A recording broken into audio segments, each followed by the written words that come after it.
Retour sur le plateau de Politique en compagnie cette fois de Jean-Christophe Cambadélis, premier secrétaire du Parti socialiste. Bonsoir. Bonsoir. Merci d'avoir accepté notre invitation. Alors ma première question, elle ne s'adresse pas aux politiques, elle va s'adresser aux citoyens. C'est dans le fond comment vous avez vécu ces attentats du vendredi 13 et dans le fond quelle réflexion personnelle vous y avez posé. Chacun a eu un petit peu sa réaction. Est-ce que vous avez, vous, le sentiment qu'on avait perdu un âge heureux dont, dans le fond, on n'était pas conscient? Quelle a été votre réflexion? Moi, j'ai pas... j'ai été, comme tout le monde, saisi d'effroi mais pas été étonné. Je pensais que ça viendrait à un moment donné ou à un autre. Je ne pensais pas que les événements de janvier étaient un point final à cette folie. Et je me suis précipité parce que j'habite pas loin. Et je suis resté, comme tous les Français, devant mon poste de télévision toute la soirée. Et j'ai pensé immédiatement qu'on était en guerre. Tout de suite? Tout de suite. Ouais. D'ailleurs, je l'ai tweeté. Ouais. Nous avons subi un acte de guerre, la France en guerre. Est-ce que c'est un mot qui a un sens dans le fond? Une guerre, c'est deux armées qui s'affrontent. Est-ce que là, on a en face de nous un pseudo-État ou un proto-État, certains disent, mais dans le fond, avec une armée qui n'en est pas réellement une, même si il se veut un État, ça n'en est pas. Est-ce que le mot guerre, alors qu'aujourd'hui, l'Élysée veut qu'on parle de coordination et même pas de coalition? Donc c'est deux choses différentes. Oui, mais le terme de guerre, c'est très simple, c'est un acte visant à détruire le pays ennemi pour lui imposer sa loi. Donc c'était un acte de guerre. Et en contrepartie, si je puis dire, ou en réponse, nous étions en guerre avec eux.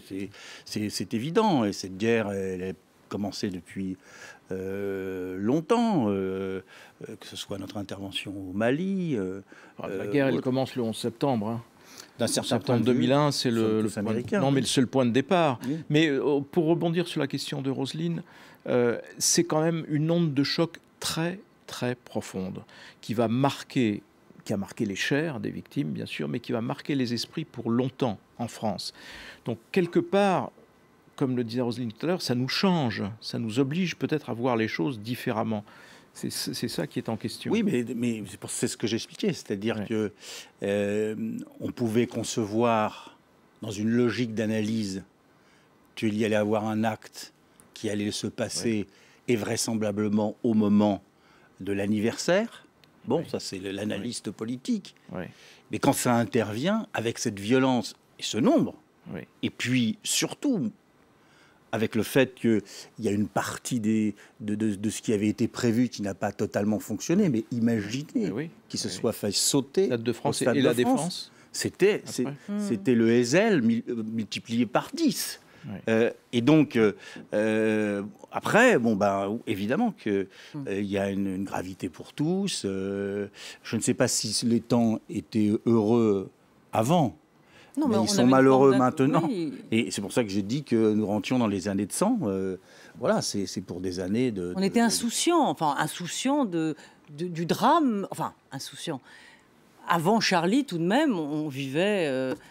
de manière paisible, on ne sait pas ce que c'est que la guerre. Il y avait eu génération. Il y avait quand même beaucoup d'éléments, et puis il y avait eu le 11 septembre, évidemment. Mais on voit bien que la situation était en train de basculer, à basculer petit à petit.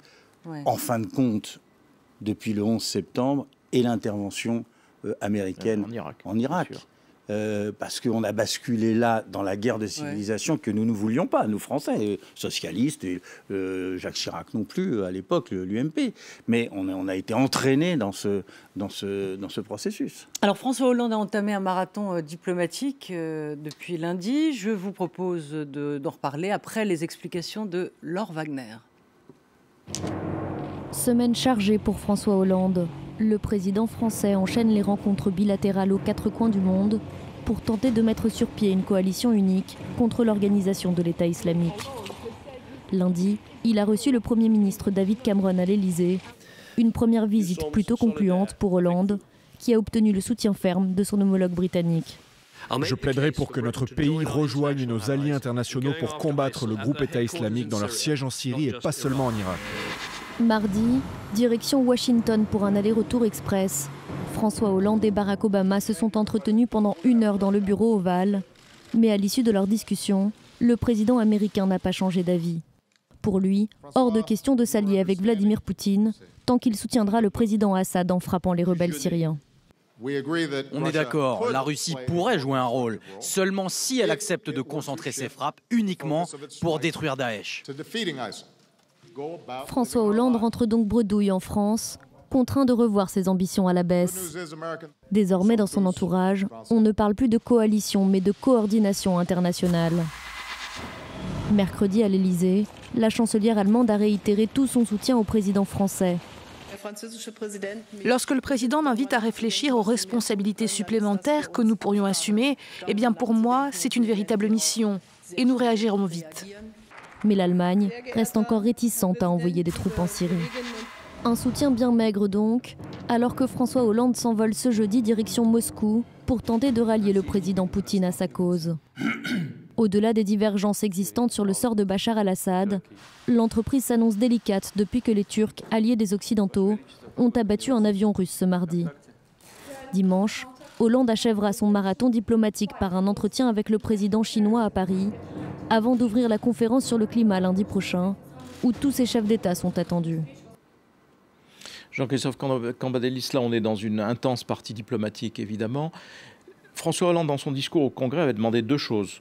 L'aide des Européens, on voit que c'est en cours de constitution, de façon d'ailleurs assez étonnante, même historique pour l'Allemagne. Et puis la coalition au-delà, avec la question de la Russie. Donc comment aborder cette question russe? On voit bien que le rapprochement existe avec Vladimir Poutine. Jusqu'où? Comment? En sachant que le vainqueur politique, car il y en a un de ces attentats sur le plan extérieur, c'est Bachar el-Assad. Ça, il faudra le juger. Non, parce qu'on pourrait dire que ce qui se joue en coulisses, c'est-à-dire le sommet de Vienne, où on a commencé à constituer le gouvernement de transition, il ne se fait pas sous l'égide de Bachar el-Assad, il se fait sans lui. Donc c'est une indication que les Occidentaux, les Russes, l'Arabie Saoudite et le Qatar, qu'on critique à juste raison pour ce qu'ils ont fait au point de départ, travaillent à une transition dont l'élément final ne sera pas Bachar el-Assad. Mais ce n'est pas pour moi l'élément essentiel, parce que je ne suis pas de ceux qui pensent que Poutine fait de Bachar el-Assad l'élément intangible de sa stratégie. Vous pensez qu'il n'y tient pas tant que ça? Il y tient, mais s'il doit en changer, il a déjà montré qu'il ne s'embarrassait pas de ce genre de choses. Non, je crois que tout le monde a bougé. Tout le monde a bougé. Le fait que Barack Obama soit intervenu avant le président de la République dans la soirée, on l'a complètement oublié, mais le premier au monde qui intervient, c'est Barack Obama. Le fait que Barack Obama, par 2 fois, dit maintenant il faut détruire Daesh et qu'il propose une stratégie pour cela, à savoir couper, les isoler complètement, à la fois financièrement et en termes d'acheminement de matériaux, d'armes, etc. C'est-à-dire faire pression sur la Turquie pour qu'elle ferme sa frontière.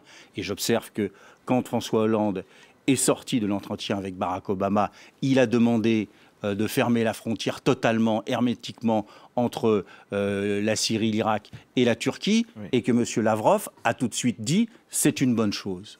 J'observe aussi que les Russes ne bombardent plus exclusivement l'armée syrienne libre, mais bombardent aussi Daesh, et ont reconnu qu'il y avait un attentat de Daesh contre leurs ressortissants qui étaient en Égypte et qui partaient pour Saint-Pétersbourg. Donc tout le monde a bougé. Même Mme Merkel, vous l'avez souligné, le fait qu'elle envoie des soldats allemands au Mali, c'est quand même allemands au Mali. Le fait que l'ensemble des ministres de la Défense nous accordent assistance. Je pense que, évidemment, nous, on voudrait tous que, moi j'ai parlé d'un Yalta, ils se mettent autour de la table, ils signent un papier, et puis il y a un état-major commun, etc. Ça ne se passera pas comme cela. C'est une coordination dans le sens où, on est en train de fixer les buts de guerre, et tout le monde est en train de s'accorder, à partir des positions de points de départ divergentes, sur la destruction de Daesh, pas simplement les contenir, qui était une option à un moment donné, détruire Daesh. Et puis, sur le fait d'isoler. Donc, isoler, bombarder, détruire. C'est le début d'un plan de bataille. Mais on a le sentiment que François Hollande, et c'est important, la visite de Vladimir Poutine est pris entre le marteau et l'enclume, parce que dans le fond, on a bien vu quand même un Barack Obama qui a été clair, qui a dit tant que Vladimir Poutine bombardera, non pas suffisamment Daesh, mais plutôt les rebelles syriens, il n'entrera pas complètement dans la danse. Donc cette coalition unique que cherche François Hollande, elle doit passer par un Vladimir Poutine en qui on peut avoir confiance. Est-ce que c'est cela qu'il va chercher ce soir? Je crois qu'il a un sens du rapport de force, c'est aussi sa qualité. Et il sait parfaitement qu'il n'obtiendra pas que des grands pays comme les États-Unis ou la Russie obtempèrent et disent « nous sommes d'accord et on se met derrière vous ». Chacun a son agenda. Et ses intérêts et ses objectifs. Bon, mais aujourd'hui, l'élément, si vous me permettez cette expression, la fenêtre de tir, c'est que les agendas de chaque pays passent par la destruction de Daesh. Et donc, c'est l'élément central. Alors, il faut la destruction de Daesh, mais il faut une paix durable derrière. Et c'est là où on revient sur Bachar. Alors, on pourrait parler plus amplement de la diplomatie, puisque c'est très intéressant, mais il y a la politique intérieure aussi qui nous intéresse. Donc, on a vécu des moments quand même d'unité nationale assez forts, hein, mais l'urgence sécuritaire, on va dire, l'a emporté sur l'idéologie, notamment à gauche. Pas une voix ne s'est élevée, sauf 3 dans vos rangs, je crois, qui n'ont pas voté l'état d'urgence. Mais la gauche, en quelque sorte, a piétiné, on va dire, par la force des choses, certaines valeurs auxquelles à laquelle elles étaient attachées, c'est-à-dire la déchéance de nationalité, justement l'état d'urgence. Est-ce que la gauche a perdu son idéalisme? Non, je ne pense pas, parce que l'état d'urgence n'intègre pas la déchéance de nationalité. C'est un débat que nous aurons au moment de la résolution constitutionnelle. Mais vous qui avez fait un livre sur les valeurs de gauche, bien sûr, mais vous voyez bien qu'on met les valeurs au centre, parce que nous disons que ce qui peut nous distinguer, même si nous sommes tous aujourd'hui pour mener le combat contre le terrorisme, c'est que nous le faisons au nom du vivre ensemble et que nous refusons tous ceux qui veulent introduire dans la société française une différenciation, particulièrement vis-à-vis des musulmans, pour des raisons stratégiques pour les uns, pour des raisons xénophobes pour les autres. Donc, nous le faisons à partir de nos valeurs. Vous savez, si le Parti socialiste a été quasiment comme un seul homme derrière le président de la République, c'est qu'il y a une très grande, quand on connaît le Parti socialiste, c'est qu'il y a une très grande conscience. Vous aussi, vous avez changé, comme chacun a changé ses objectifs, comme en diplomatie. Changer les objectifs, non, mais la prise de conscience de l'enjeu pour la France et pour nous tous, certainement. Oui. Il y a 2 aspects dans la situation actuelle sur le plan politique. Le premier que vient d'évoquer Roselyne, c'est l'union nationale. L'union nationale, ça change quand même la grille de lecture, parce que à la fois le président de la République a quand même emprunté dans les mesures qui sont prises, nécessairement des mesures qui étaient prônées par l'opposition, j'allais dire républicaine, et donc on a là un cas de figure, un paysage qui est différent. Il y a un contenu malgré tout, un début de contenu à cette unité, donc ça change nécessairement votre attitude, votre discours, parce que vous étiez singularisé en considérant qu'au fond, extrême droite et droite n'étaient pas loin de faire un bloc. Donc ça n'existe plus, ça doit changer votre stratégie politique. L'autre problème, on y viendra tout à l'heure, c'est le parti de la peur, mais sur lequel on reviendra après. Alors, je pense que c'est pas tout à fait clair sur ce bloc. Il y a des tentations et des tentatives. Vous l'avez parfaitement vu. La droite hésite du point de vue de sa stratégie. Si vous reprenez la séquence, il y a eu la séquence de l'Union nationale lors du Congrès, où tout le monde est quasiment garde à vous devant le président de la République, chantant la Marseillaise et applaudissant. Le lendemain, il y a des interventions extrêmement violentes, avec des demandes de Guantanamo. Mais le surlendemain, etc. Il y a quand même des regrets. Mais le surlendemain, après. Non, mais ce que je veux dire par là, c'est que moi, je constate qu'il y a des avancées vers l'Union nationale, et je m'en félicite.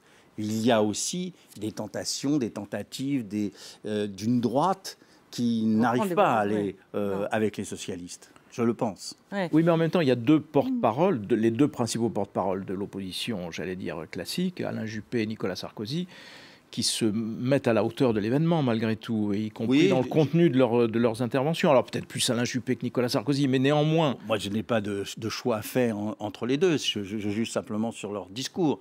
Alain Juppé a d'emblée dit qu'il fallait l'union nationale. Il s'est mis d'emblée, je dirais, dans la convergence avec le président de la République. Je ne parle même pas des socialistes, avec le président de la République.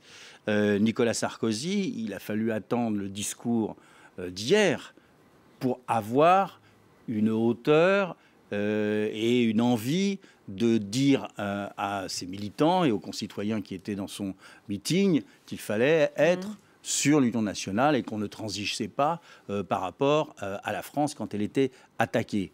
Je pense qu'il y a... Mais je ne dis pas que c'est simple. J'imagine, moi je suis responsable de parti, si j'étais à sa place, la bonne distance n'est pas facile, d'autant que nous sommes dans une campagne électorale à venir et qu'il a en tête aussi la préparation des élections présidentielles et qu'il y a le Front National qui occupe maintenant dans le tripartisme un espace non négligeable et peut-être en dynamique. Mais est-ce que ce qu'on a vécu là, est-ce qu'on a vu que la droite et la gauche, il y avait des coupures absolues et François Hollande, on a vu, semblait vivre quand même avec délectation ce moment, on va dire, pas ce qui s'est passé là, bien évidemment, mais ce moment, dans le fond, où il y a une concorde nationale et que cette unité, où les clivages, dans le fond, disparaissent. Est-ce que ça ne pourrait pas continuer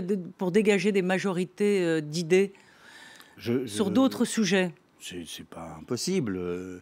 On peut le trouver, mais vous savez, la limite de cela, c'est nos institutions. À partir du moment où vous avez un scrutin uninominal à 2 tours, comme disait François Mitterrand, quand on est dans l'opposition, on s'oppose. Parce que c'est le seul moyen d'arriver en tête ou en situation... oui, mais ça, on érige ça en parole d'évangile, pardon, s'agissant de François Mitterrand, mais l'Allemagne est en coalition, l'Italie est en quasi-coalition. Quand les mesures ont été prises en Espagne, des mesures drastiques d'austérité, les socialistes n'ont pas gêné, franchement, le gouvernement Rajoy, et ainsi de suite. Il y a 1000 exemples ailleurs en Europe de gens qui savent, malgré tout, sur un certain nombre d'objectifs, s'entendre. En France, non. L'opposition doit s'opposer. Là, on reste figé dans des cas de figure que les événements viennent bousculer et de façon ici cette fois tragique. Oui, mais tous les cas que vous me citez sont des scrutins proportionnels qui permettent des coalitions. Nous, ça ne le permet pas. Vous n'avez pas vu la droite venir... Pourquoi on ne changerait pas?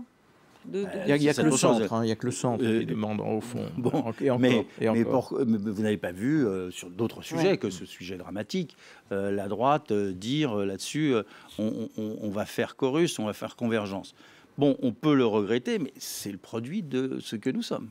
Juste encore un mot, oui, parce que justement, quand vous voyez que au fond de tous ces événements, dans les journaux comme dans les sondages, le parti de la peur apparaît comme le futur gagnant, y compris du scrutin régional qui vient. Est-ce qu'on peut le caractériser comme le parti de la peur? Parce que les gens, quand ils disent qu'ils vont voter... Il s'agit bien sûr du Front National. Bien sûr.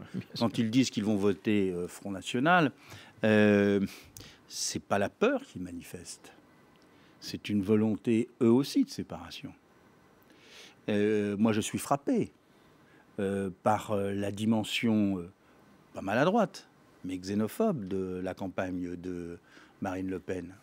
Tout est concentré sur... Il n'y a qu'un seul mot d'ordre, les étrangers, et singulièrement les musulmans.